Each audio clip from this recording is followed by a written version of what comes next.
This video is the second part of Chapter 8 of Dragon Ball Hakai, the second half telling the 8th chapter of the story.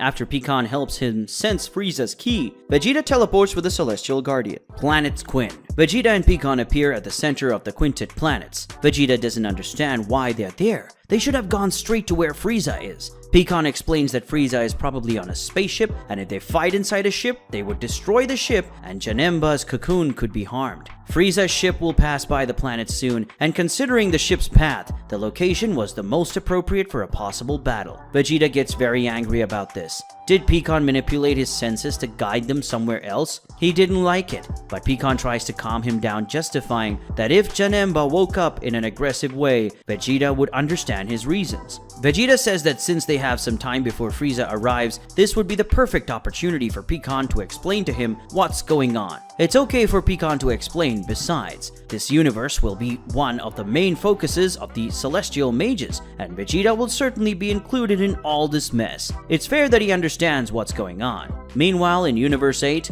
Liir is apparently succeeding in his mission. He carries the cocoon of the primordial beast that was in his universe. As he carries the cocoon, Liir in his thoughts says that it was difficult to convince those guardian pups to let him bring it. But it's not like they had a choice. After all, they couldn't oppose the god of destruction. These guardian pups Liir refers to are probably apprentices and are the trio of demons that faced Cooler and his men. If that's the case, in fact, they could never oppose a god of destruction. When Liir finally lands on his planet, someone calls him, complaining that he took too long. Liir immediately looks at some trees and orders that person to leave. The person jumps out of the trees. Looking at this person, Liir in thought notes that even without emanating energy, he can feel that she is someone extremely dangerous. The destroyer orders the invaders to present herself at once. She refers to him as the one who is known as one of the most intelligent and studious among the gods of this generation. So even though she's different now, can't he recognize the great war queen goddess of the realm of Zarat? After she says that, Liir finally recognizes her. She is Tyra, the great mage warrior. She's part of the group called the 5 Great Celestial Mages. The mage congratulates the destroyer. He's right. But Liir isn't in any good mood as she is. After all, it's a great petulance for her to be in his universe, especially on his planet. She apologizes. She didn't mean to offend him, but they can sort this out really fast. He just needs to give her Hatch's cocoon and she's gone in an instant. With this, we discover that the primordial beast that is in Universe 8 is called Hatch. But Liir doesn't like the mage's idea, nor does he think he's going to hand over Hatch. And then the destroyer of Universe 8 makes his combat stance. Tyra is not opposed to this idea. She licks her lips in excitement. Meanwhile, on planet Earth of Universe 7, in some desert on the planet, Oob appears. He's running from a dinosaur and he's got a barrel on his back. But someone is watching this from the top of a rock, and that person, when given the opportunity, lunges at the dinosaur with a kick, which is enough to defeat the monster. That person is King Chappa, whom Oob refers to as Master Chappa. That is, King Chappa is the master of the boy Oob. For those who don't know, there is official information stating this, that Chappa is the one who trains Oob, which is why the boy knew martial arts when he fought Goku in the tournament at the end of Dragon Ball Z. Anyway, Chappa scolds Oob. He could easily run away from that creature if he hadn't been carrying that bottle of water. He shouldn't take unnecessary risks. Oob justifies that he wanted to bring some water to his people. He wanted to be able to relieve them. But Chappa, while patting his disciple's head, says that he understands Oob's reason, but he is very strong and will surely be the one who will bring prosperity to his people in the future. That's why Chappa is training him. But their conversation is interrupted when another creature appears. This time, even Chappa is startled by the creature's size. Is it the other's mother? The great dinosaur roars, and the roar of the beast is fierce. But Oob, in a moment of fear, reaches out at the creature, and then he accidentally releases a huge wave of energy that simply rips the monster into pieces. Oob himself is very frightened by what he has done, looking down at his hands in amazement. But Chappa doesn't share the boy's surprise. He knew that Oob was very special, and he was an extremely kind and gentle heart, much like someone he faced many years ago. This person Chappa refers to as Goku, as he faced Goku when the protagonist was just a child. But another problem arises. Someone mysterious says that Oob did very well, and would have been very inconvenient if he dies. Whoever says that is a person with a face completely covered, but by the clothes he's wearing, one can tell he's one of the Celestial Mages. Chappa asks who he is. He seems to be a suspicious guy, but the mage tells him to get away. He doesn't have time for trash. Choppa assures him he won't say that in a few seconds, and then he lunges at the mage, but he suddenly feels something and falls to the ground. Bored, the mage says that he couldn't even get close. If he had boosted his energy even a little, the earthling would have been torn to pieces. Oob screams desperately for his master as he runs towards him, but is startled when the mage rushes in front of him with incredible speed. The mage extends his hand to capture Oob, saying that the boy will go with him. But to everyone's surprise, a hand grabs the intruder's wrist. Beerus appears. The mage smiles. He was very skilled at getting so close without being noticed. Beerus the Destroyer, the god of destruction, with a serious expression tells him not to get too excited. Now the invader will have to deal with him directly. Meanwhile, on the planet Quinn, Pikan has just explained to Vegeta the whole situation. Vegeta now understands what's going on, but asks why they don't use the Super Dragon Balls to solve this whole situation, as these orbs can grant literally any wish. Pikan says it would be great to have that option, but the Super Dragon Balls were destroyed. Now neither the Super Dragon Balls nor any other Dragon Balls can be used, as the smaller orbs were connected to the larger orbs. Vegeta is very worried about that information. Will the Earth Dragon Balls also stop working? For those who don't know, the smaller Dragon Balls made by the Namekians are created from fragments of their Super Dragon Balls, meaning the smaller orbs are literally parts of the larger orbs, so it makes sense that they wouldn't work with the destruction of the larger ones. Pikan notices something. He says that they don't have time to talk anymore. Frieza is approaching. Only after the Celestial Guardian says this does Vegeta realize the Saiyan says he'll wait for the villain to get a little closer to call him to the party.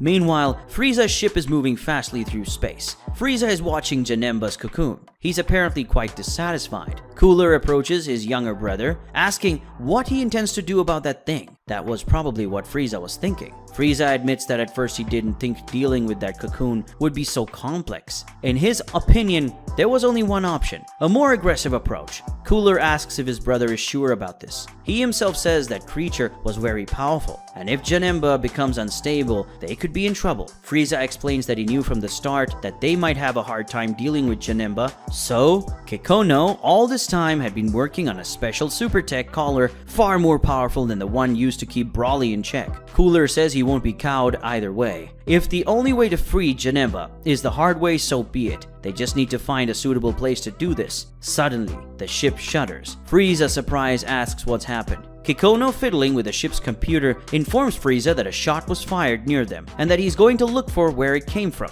Kikono quickly finds the source of the shot and shows it to Frieza through a hologram. Frieza recognizes Vegeta but wonders who that person is with him. Cooler recognizes that name and asks if this guy Vegeta isn't one of the Saiyans Frieza said had surpassed him, and also the last member of the Saiyans' royal bloodline. Frieza confirms and says he's probably there to stop his plans. Cooler gets angry and says this is their opportunity to eliminate that worm. Frieza, equally angry, agrees. He asks Kikono where Vegeta is. Kikono says he's on a quintet of planets called Planets Quinn, not far from there. Frieza says they're going to fly and asks Kikono to keep his distance, but for him to approach the ship discreetly in case they need any assistance. After giving these instructions to Kikono, Frieza looks at Liir, who notices the Emperor's signal. Cooler and Frieza fly to the planet's Quinn. As soon as he sees them land, Vegeta recognizes that person accompanying Frieza as someone of the same race as him and Cold. Frieza greets Vegeta with a fake smile, saying it is a displeasure to see him again. He also asks what the Saiyan Prince wants with him. The answer comes from Pikan, who demands that Frieza deliver Janemba to them immediately. He do this in name of the Celestial Guardians, and if Frieza doesn't do as he orders, Pikan will have to use force. But Frieza is not intimidated. Celestial Guardians? Wasn't this the same group as those 3 worms that were guarding Janemba? But Vegeta advises Frieza to choose his enemies wisely. This man was once a god of destruction, and he might have the same level of power as Beerus, or maybe he's even more powerful. The information really shocks Frieza. A god of destruction who might be more powerful than Beerus. Cooler asks his brother to keep his composure so he doesn't embarrass their family. Besides, they've trained a lot lately and their power has grown a lot. He's sure they can win, but Frieza disagrees. Cooler doesn't understand. This is a battle they definitely can't win. Upon hearing that name, Vegeta recognizes him and is very surprised. In thought, Frieza reflects that Cooler hasn't yet seen the power of a god of destruction, so he doesn't have much sense of the danger they're in. There is only one way for him to be unharmed from the situation. He apologizes to his older brother, but he will have to dispose of him sooner than expected. Frieza suddenly screams for Liir. The ship was already close to the planet, as Frieza instructed Kikono. Liir hears the Emperor's call, and so he teleports to the planet. Touching Frieza, he takes the Emperor back to the ship, leaving everyone shocked, especially Cooler. Frieza orders Kikono to get them out of there immediately, and he hastens to obey. The ship leaves at great speed, and Cooler, seeing that he has been betrayed, curses his brother. Pikan, addressing to Vegeta, says that the important thing is Janemba's cocoon. They must follow Frieza and leave Cooler behind. But Vegeta refuses. He will stay and face Cooler. Pikan has apparently already learned Frieza's ki and seems to have a great sense. He might as well go after the fugitive. Vegeta says that no matter what, Pikan must not intervene in this fight or he will not forgive him. Pikan says that Saiyans are all the same and he knows someone like him. Here he's probably talking about that Saiyan we saw in the last chapter. Pikan says he will go after Frieza, but even if he returns before the fight is over, he won't interfere in the combat is a promise. Cooler looks at Pikan leaving, but Vegeta calls out to him, and the two face each other. Vegeta says that Cooler will have to deal with him. In the quintet of planets called Planet Quinn, Vegeta and Cooler face each other. Cooler is warming up for the fight, while Vegeta watches him with his hand resting on his waist. The Prince of the Saiyans, who apparently had heard legends about Cooler, says, "So, you're the legendary Cooler. I wasn't born at the time of your fall, but my father told me a lot about you. The one who was so powerful that even Frieza and Cold feared you. It is said that not even the two of them together could defeat you, so they created a trap to take you down." Cooler is happy to hear that Vegeta knows who he is, and as he continues to warm up his body, he says, "I'm glad that even ignorant people like you Saiyans kept the respect I deserve. Be grateful that Cold and Frieza betrayed me, because if it wasn't for them, you wouldn't have escaped complete extinction, because I would have wiped you all out." While hearing these words from Cooler, Vegeta stared at him seriously. Frieza's brother continued with his speech. "But now that I'm free again, I'm going to complete the job those idiots were incapable of." Hearing this, Vegeta gets angry, and while clenching his fist tightly, he says, "Do you think you can? Don't think things are like the old days. Who will be eliminated is you, and by me." Vegeta releases his energy in the form of the Super Saiyan's flaming aura, and while doing this, he points his fingers at himself and completes the sentence by introducing himself. "The Prince of the Saiyans, the Great Vegeta." Seeing Vegeta's transformation, Cooler seems to recognize that form, and then he says, "That blonde hair transformation. Frieza mentioned that. That's the Super Saiyan, right? Your first transformation after the one you turned into monkeys." Vegeta confirms Cooler's doubts by saying, "Exactly. That's how Kakarot defeated Frieza the first time." And while increasing his energy even more, Vegeta concludes, "This is the first stage of Super Saiyan power." Cooler is apparently offended by that transformation and complains, saying, "Is this the first stage you intend to face me with? Who do you think I am?" The prince answers that question with a provocative tone and says, "If you want to see more of my powers, you need to show that you're worthy, don't you think?" Those words make Cooler furious, and he prepares a blow. He yells, "You damn monkey, put yourself in your shoes." Cooler lands a punch on Vegeta, and even though Vegeta blocks the attack with his arms, the pressure of the blow goes through the Saiyan's body and makes him spill some blood from his mouth. And while surprised by that blow, Vegeta thinks, "What a power! If I hadn't increased my strength and resistance by turning into Super Saiyan 2 at the exact moment of the blow, I would have been killed by that power." But Cooler doesn't intend to give Vegeta time to think, and he goes on to the Saiyan's back, preparing a second attack. He scolds his opponent, saying, "Don't get distracted." Vegeta, while crouching to dodge Cooler's blow, transforms into a Super Saiyan God. Apparently, he needs to transform to have enough speed not to be hit by the blow. As he dodges the attack, he thinks, "My body still doesn't have enough speed to keep up with him in this form." While crouching, Vegeta notices a strand of hair falling from his head, which means that even transforming into a Super Saiyan God to dodge, he barely escaped Cooler's blow. While still crouching, Vegeta counters Cooler with a kick, knocking the enemy away. As he lands on the ground again, Cooler, no doubt speaking ironically, says, Well, it looks like I'm worthy of seeing your transformations." Annoyed, Vegeta says, "Don't brag. This is far from my most powerful form." After saying that, while facing the opponent, Vegeta thinks, "Cooler's punches are not like Frieza's punches. They're much more accurate and deadly. I already imagined that if he was training with Frieza, his powers weren't like they were in the past. But is he already at that level? I thought that if I provoked him, he would be able to find a gap and kill him quickly. But even angry, he is able to calculate very well what he does. He is really different from Frieza. He's much more lethal in his movements and tactics. I need to be more careful or else he can kill me on the first slip. As Vegeta thinks about Cooler's dangerousness, Frieza's older brother yells, "Prepare to die, Saiyan," with a serious expression, no doubt taking his opponent a lot more seriously now. Vegeta does his fighting stance. This fight would certainly not be any fight. Meanwhile, on Universe 8's planet of destruction, Liir faces Tyra. The destroyer is already in his fight stance, but the mage looks a little more relaxed, smiling as she looks at him. Seemingly speaking with irony, she says that the Hakaishans are too dramatic. Liir could just hand over Hatch and let her go. There's no need to die because of it. But Liir, in a much less patient mood, tells her to shut up. She must not underestimate a god of destruction. But Tyra laughs at the Universe 8 destroyer's fury and then takes a much more relaxed fighting stance. Liir runs towards the mage and, reaching her, tries an attack.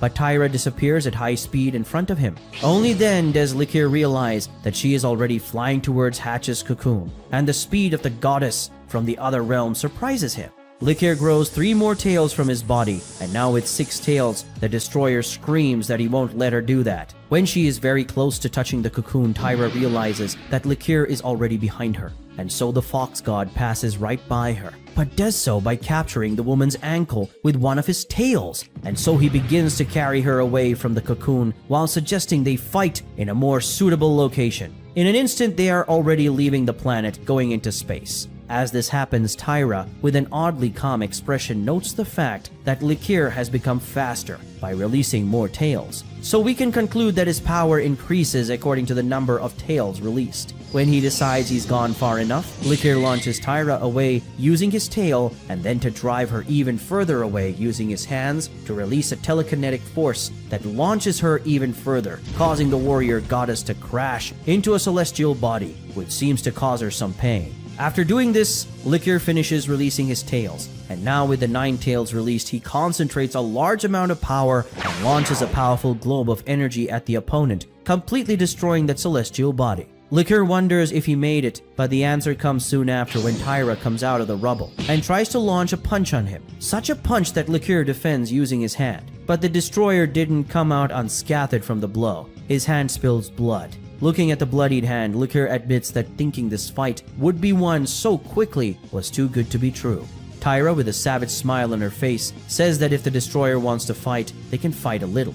On Universe 6's supreme planet, Goku explains to Kiboru and Liir the reason for his sudden visit. He needs help finding someone called Primordial Beast, and he needs to do it fast. But he doesn't know much about this universe, and Vados is not with him. He asks if they can help him. Liir apologizes to Goku. She doesn't know anything about it. She's a rookie goddess too, and just like him, she's still learning. Kiboru, who is the veteran god in that place, says that he doesn't know much about it either. This matter involving the primordial beast is very old, and it has been many generations of Super Kai since those events. Goku is disappointed to hear this, so he also doesn't know where this thing is. Kiboru replies no, but he gives one hope. He can look it up in the Book of the Universe. This book contains the entire history of their universe, and it will surely have some information about the primordial beast called Hero. This cheers Goku, who thanks the Supreme Kai's assistant. Kiboru holds out his hand as he releases magical energy, and then a huge book appears in front of him.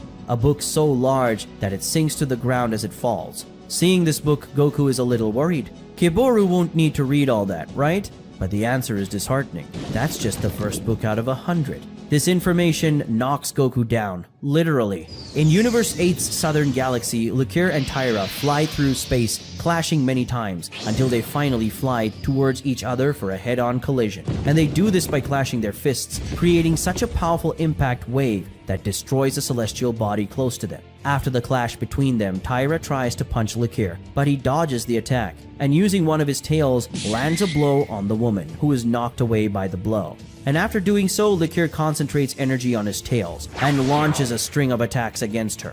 Tyra ends up only in the northern galaxy, crashing violently into another celestial body, which is destroyed in the process. After receiving so many attacks, Tyra is a little frustrated. It sucks to fight with that body limiting her, but what does she mean by that? Liir, with a teasing smile, reveals that after all the legends he's ever heard, he expected more from a celestial mage. Annoyed, Tyra responds to this taunt by creating an energy blade and saying that if that's the case, she can show him more. She reminds the destroyer that she is called the Great Mage Warrior, probably meaning that using weapons is her speciality. But Liir isn't too impressed with that. For him, that's not a big deal. After all, he can also create a Keyblade. Kiboru uses his psychic powers to flip quickly through the book of the universe, while using his Supreme Kai's enhanced senses to read the book at great speed. And considering the other books next to him, this is already the 3rd volume. Meanwhile, Goku is finishing explaining the whole situation to them, ending the news by saying that the Celestial Mage wants to catch the primordial beasts,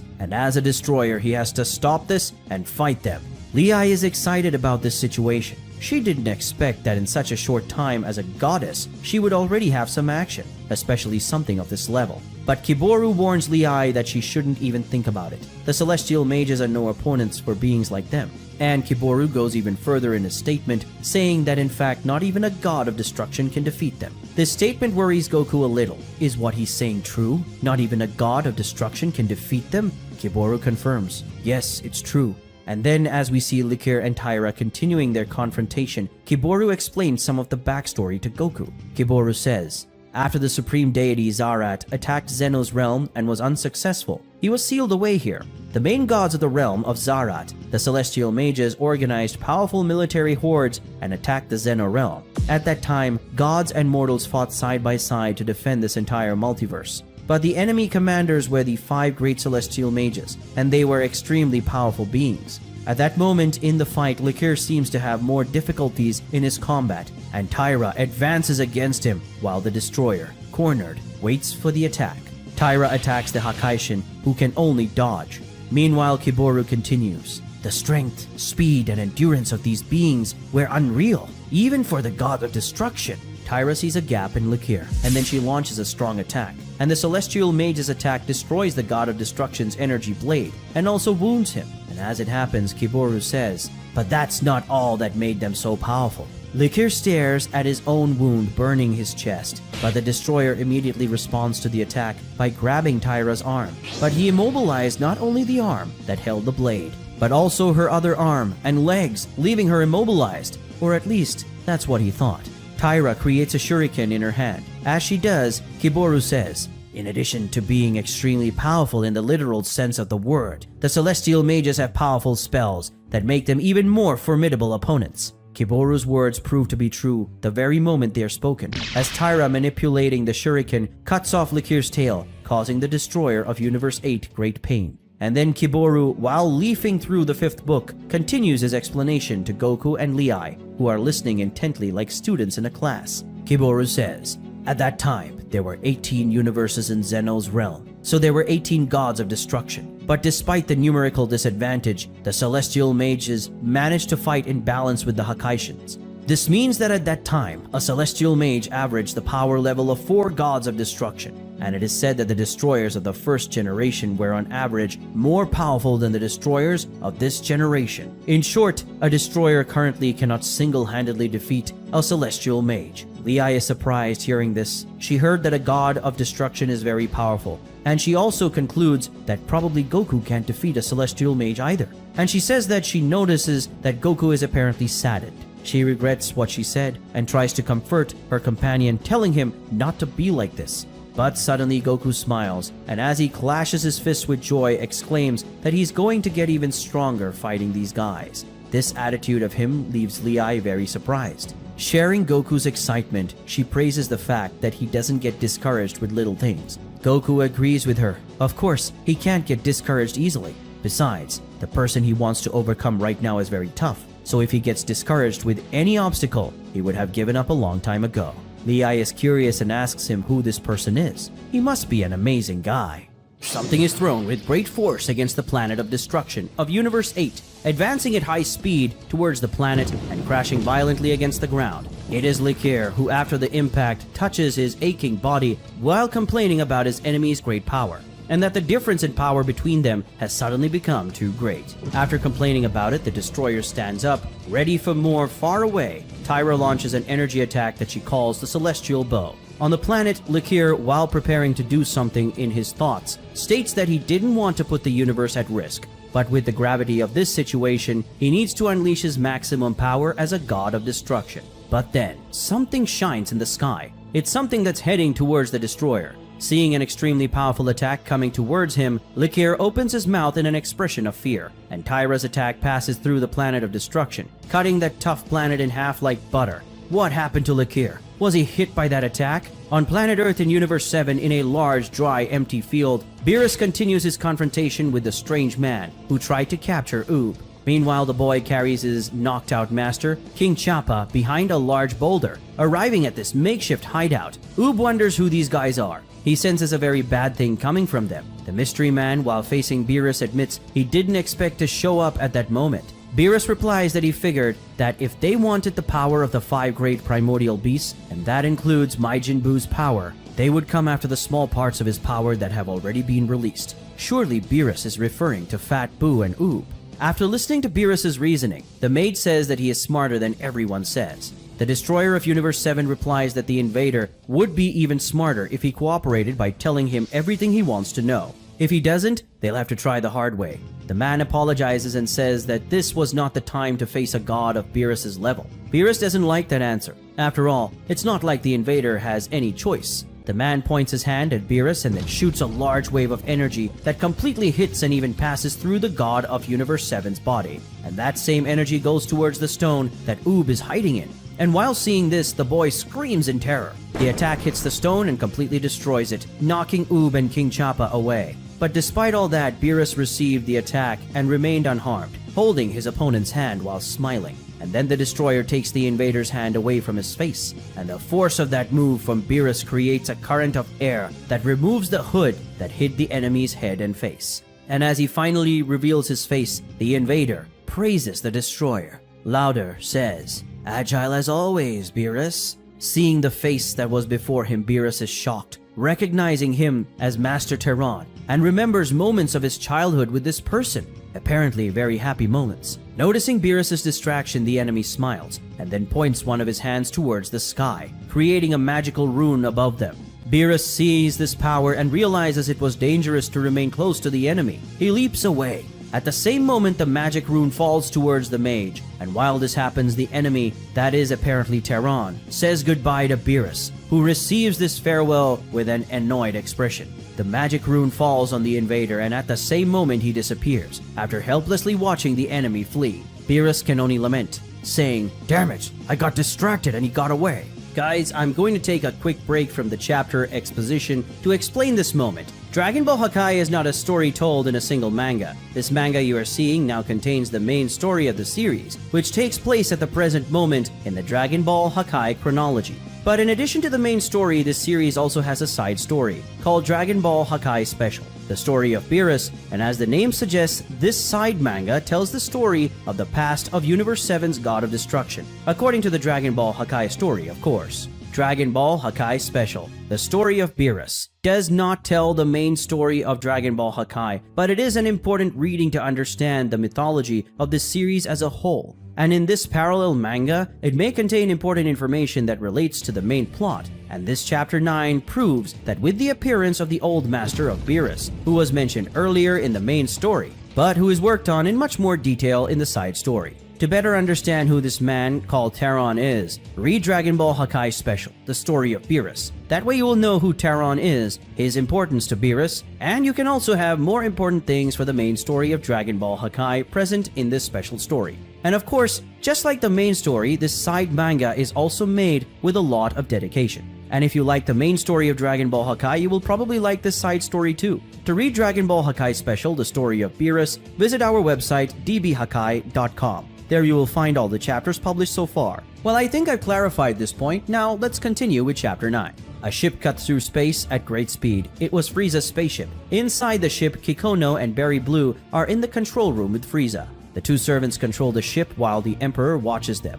The door to the room opens, and those who enter are the members of Cooler's Special Forces, Captain Salza, Naze, and Dore. Cooler soldiers have a disapproving expression, and Captain Salza questions Frieza, saying they're not finding Cooler. Frieza abandoned him on the battlefield? Frieza responds by saying that Cooler can take care of himself, and after the reply, a threat, saying they better not piss him off, or he'll kill them. This scares the three soldiers who, despite clearly disapproving Frieza's actions very much, are afraid to question him for the love of life. Berry Blue cuts through the tense atmosphere with good news. Berry Blue says, Good news, sir. Our super radar has been turned on, and it is not detecting any powerful presence in at least a third of the galaxy. Frieza hears this news with a satisfied smile. It won't be today that his plans will be ruined, but their joy is short-lived when the radar starts to alert them of something. Berry Blue warns that a powerful presence has suddenly appeared, and it's approaching them at unbelievable speed. Frieza, with an expression of despair, shouts an order to his subordinate. Kikono, activate maximum speed. Kikono receives that order with concern, giving the following warning to his lord. But great Frieza, if we reach the maximum speed, it's possible that the ship won't support for a long time. But Frieza apparently has bigger concerns, desperately screaming for his servant to obey. Kikono doesn't waste another second in obeying his lord, pressing hard on the button on the ship's control, the maximum speed button. The ship's speed increases dramatically, and the power generated by this sudden increase in speed knocks out even the 3 elite soldiers present at the scene, in addition to Linzor. But apparently even that wasn't enough. And according to Berry Blue, the pursuer continues to approach quickly. Kikono can't believe what's happening. This shouldn't be possible. Nothing in the universe should be faster than this ship. Seeing that the ship's high speed alone would be enough for his escape, Frieza heads to Linzor, ordering the Yard Rat to teleport the ship to the farthest location he knows, no matter where. The Yard Rat was about to obey. The escape would be successful in an instant, but suddenly something shakes the ship, causing everyone to lose their balance for a brief moment. Frieza asks what's happening. At the top of the ship, he sees that the pursuer has finally reached them. This news is given by Berry Blue, who warns the Emperor that he is there. Frieza is very frustrated and angry. Now that he's touching the ship, even if the teleport were done, he would be carried along with them. There's no other way to handle this situation. The ship's speed seems to stabilize again, and Pikkon notices something. The roof of the ship opens, and in the next moment, Frieza is floating out as he faces his pursuer. The Emperor says that if he insists so much, he will finally see the full power of the great Frieza. In the sky of the planet's Quinn, an intense exchange of blows takes place. The combatants exchange blows so fast, they can barely be seen.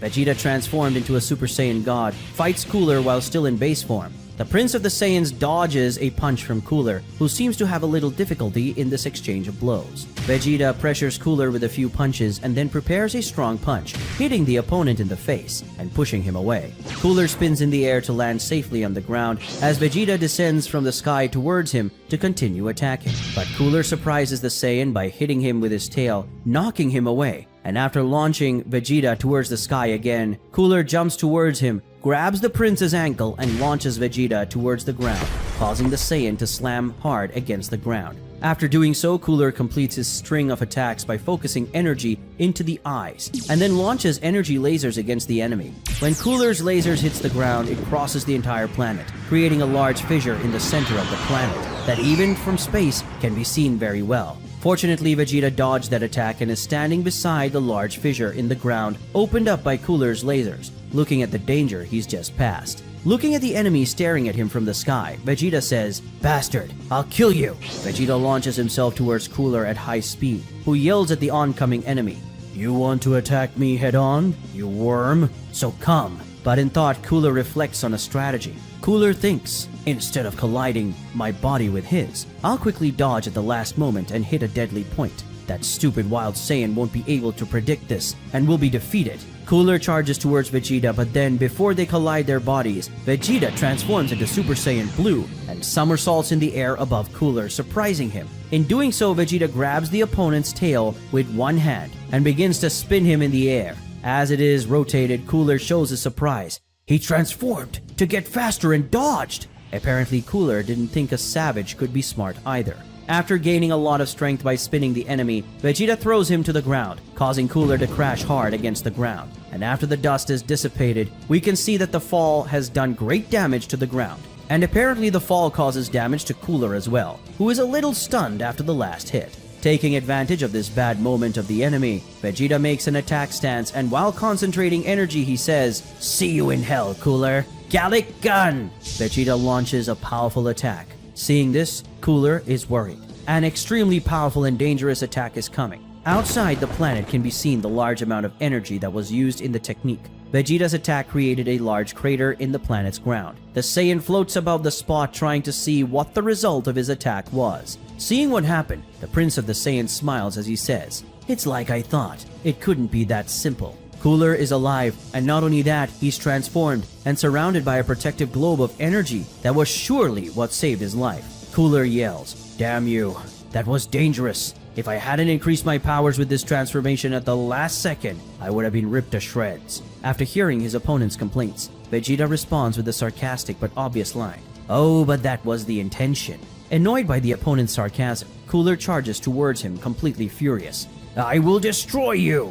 On Universe 6's Supreme Planet, things were a little quieter, with Goku and Liir still waiting for the end of Kiboru's search for information about the primordial beast in the Book of the Universe. And paying attention to the amount of books around Supreme Kai's assistant, we see that the book he is currently reading is at least the 7th volume. But then Kiboru seems to finally find something relevant, stopping his reading at one of the pages of the book that contains an image very similar to the primordial beast cocoon. Goku, very frustrated and also in a great hurry, asks to the assistant to go faster. But in the next moment, Kiboru delivers the good news to the god of destruction. He's found the location of the primordial beast that is in their universe. Hearing this, Goku clashes his fists in a sign of excitement, displaying an expression of joy and anxiety, certainly extremely excited about the future fights to come. Somewhere in Universe 6, Goku, Liir, and Kiboru teleport to a seemingly empty spot in space. Goku and Liir are very confused, and the protagonist expresses his feelings by saying that he thought they would go to the place where the primordial beast was, but they are in an empty place. But Kiboru tells him that they are actually in the right place. The Supreme Kai's assistant is heading towards somewhere, and suddenly he disappears in front of them. Confused, Goku asks Liir what happened, but she's no better than he is in the situation, saying he certainly shouldn't ask her. Even completely confused, they go ahead in the same way as Kiboru did, and in the same way that happened to him, they disappear. And suddenly, they are inside a planet.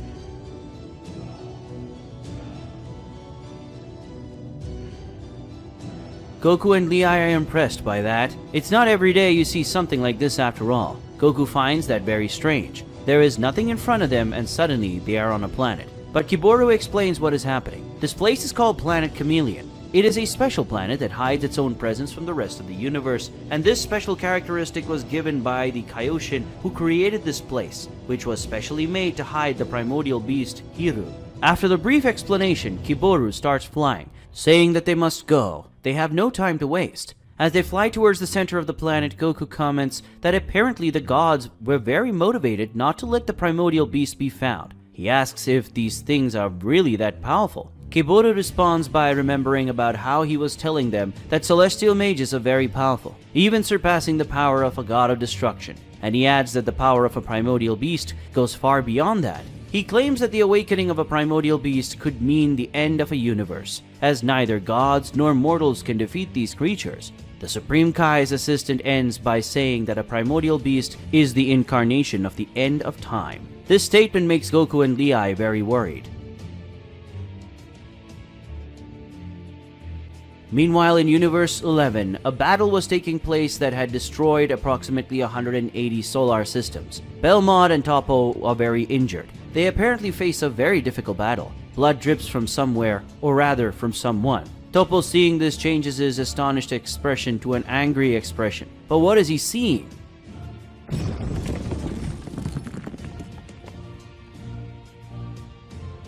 They are looking at a strange creature which has, in its arms and foot, some members of the Pride Troopers. Crushed by the monster's foot is Kokore. With his chest torn apart by the creature's left arm is General Cashero, and in the right arm was being held Dispo's two broken legs, which had apparently been crushed by those powerful hands. Even in the face of all this brutality, the monster smiles at those who remain standing. This sight clearly shakes Toppo, who is on his knees. The god of destruction's apprentice curses the enemy, clenching his fist in all his wrath. Belmod, seeing what his disciple was about to do, tells him not to do that. He cannot be precipitate. But deafened by his fury, Toppo ignores his master's orders and bolts towards the enemy. The creature launches Dispo at Toppo to stop the warrior's advance. The force with which Dispo was thrown is superior to the force with which Toppo charged, and so they are both thrown against a mountain while Belmod does nothing but watch. After doing this, the monster starts a slow and peaceful walk. It walks towards the god of destruction of Universe 11, who is now completely lonely on the battlefield. As it approaches the Hakai Shin, the creature sheds the extra weight by letting General Casserol's dead body slide down its arm. Meanwhile, the monster asks the god, "Tell me, Belmod, How could a god of destruction have been stupid enough to think that could challenge me with such mediocre creatures' help? Faced with that question, Belmont closes his eyes as he thinks. Belmont says, "Damn it, all other Pride troopers are dead, and Topo and Dispo are no longer able to fight." As it continues to approach and steps on the corpse of another Pride soldier named Vuon, the monster asks the destroyer, "What are you waiting for? Unleash your full power so I can kill you at once. Or do you intend to die using such a mediocre power level?" After this question, Belmont reflects disappointment with himself. Belmont says, "Damn it, what an idiot. I was to think I could face a primordial beast in that form. But I can't worry about the universe anymore. I need to use my power of my energy of destruction." But Belmont's thoughts are interrupted when he notices the arrival of someone that makes him very worried.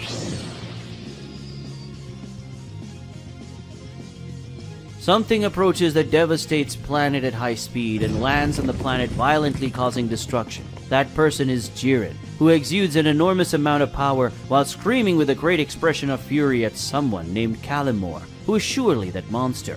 Belmont is surprisingly not happy with Jiren's arrival. On the contrary, he's very worried about it, which is strange, since he should be happy that Universe 11's most powerful warrior arrived to help in that fight, right?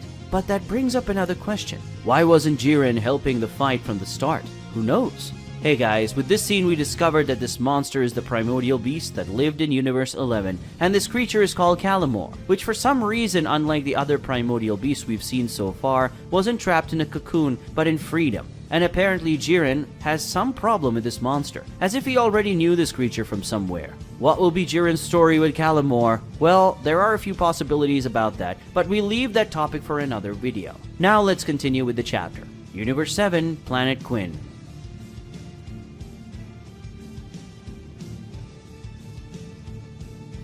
A lightning-fast battle takes place across the central planet of the Quinnet of Planets. Vegeta and Cooler fly higher and higher as they exchange blows. Vegeta attacks Cooler with a string of many attacks, while he just blocks the blows. The Saiyan makes his enemy retreat while throwing a large number of punches, and apparently he's putting a lot of effort into those attacks, hitting with everything he's got. But just one punch from Cooler is enough to stop Vegeta's attacks, who spills some blood from his mouth. But when wiping the blood, the Prince of Saiyan hides a smile. But that smile does not go unnoticed by Cooler, who while facing his opponent thinks, "You don't fool me. I know you're still hiding power and must have at least one more transformation. But you want me to feel confident and let my guard down. So at the last moment you increase your power and catch me off guard like you did before. But I won't fall in your little game." Vegeta charges at the opponent while wondering how the enemy will deal with the Super Saiyan Blue evolution.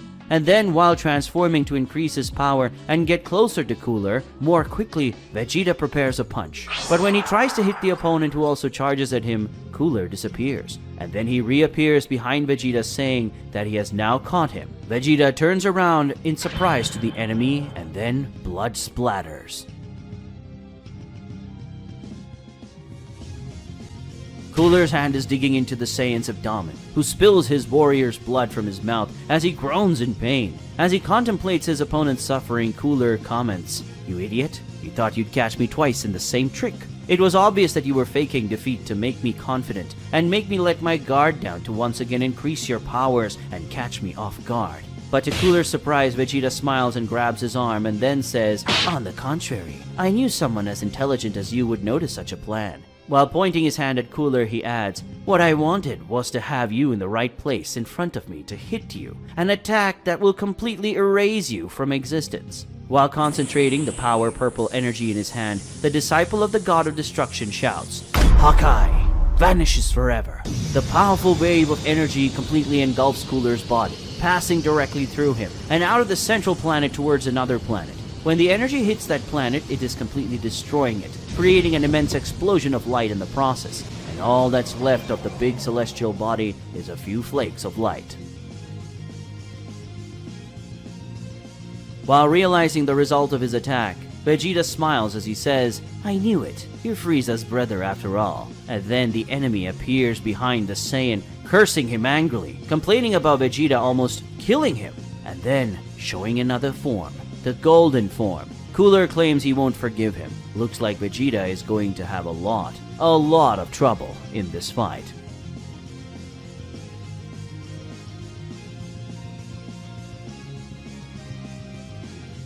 Frieza's spaceship floats through space, and above it are two people facing each other, Frieza and Pikkon. The leader of the Celestial Guardians gives his final warning. Pikkon says, "Frieza, it's the last time I ask. Give me Janemba, or I'll have to use force." But the Emperor of the Universe doesn't like how the Guardian talks, and in a bad mood he says, "You bastard, you talk to me like you could defeat me in a snap." But their argument is briefly interrupted when they both feel something that leaves them a little surprised. Pikkon thinks to himself, "That seems to be the energy of that man named Cooler." His power increased tremendously in an instant. Frieza is also immersed in reflections about that. "So, Cooler finally used the golden form. I thought he would hide it longer, but apparently he had no choice. His power is immense, but..." Frieza smiles, and while addressing Pikkon, he says, "Don't tell me you're surprised by this power. Let me tell you something. It's true that Cooler is very powerful, and his power has increased dramatically since the day I met him. But it wasn't just his power that increased while we were training." Suddenly, Pikkon's vision is dazzled by an intense beam of light, and as he sees this, the Celestial Guardian looks surprised. A globe of light surrounds Frieza, and when that globe of light is scattered, the evil Emperor is already in his last form. Golden Frieza, while smiling proud of his own power, asks his opponent, "So, what do you think about that? Is much more powerful than my brother, isn't it?" After displaying his power, he explains, "He doesn't know that I've been able to perceive his power for some time, but I've also increased my strength in that period. I expected to release that amount of power to kill him when he rebelled against me, but I didn't expect a wretch like you to show up to get in my way." While observing Frieza's power, Pikkon reflects. Even though he didn't cause any impact waves or anomalies with his transformation, the energy he's emitting is very intense. Releasing this amount of energy without causing any changes to the environment means his control of ki is exceptional. He is indeed very powerful. Frieza interrupts Pikkon's musings to say, "You know what? It doesn't matter if you were once a god of destruction. I am the great Frieza. I will not cower."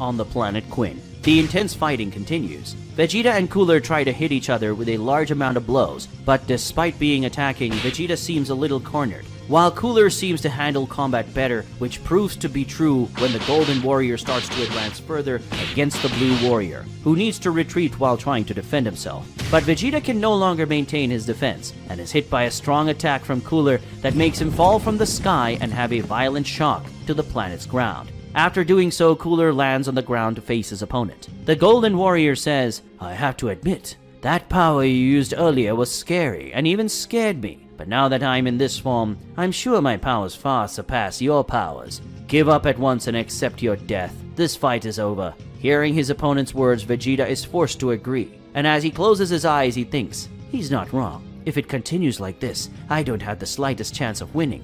In this case, Vegeta surprises him by opening his eyes, and at the same time opening a big confident smile. And while doing so, he says, "You found that technique terrifying, did you? So what will you think when you see this?" Vegeta begins to concentrate a strange energy. This immediately worries Cooler, who with a fearful expression asks what's going on. That strange purple energy surrounds Vegeta's body, hiding the Saiyan in a midst of power, and then that energy is dispersed. Vegeta shows off his new transformation.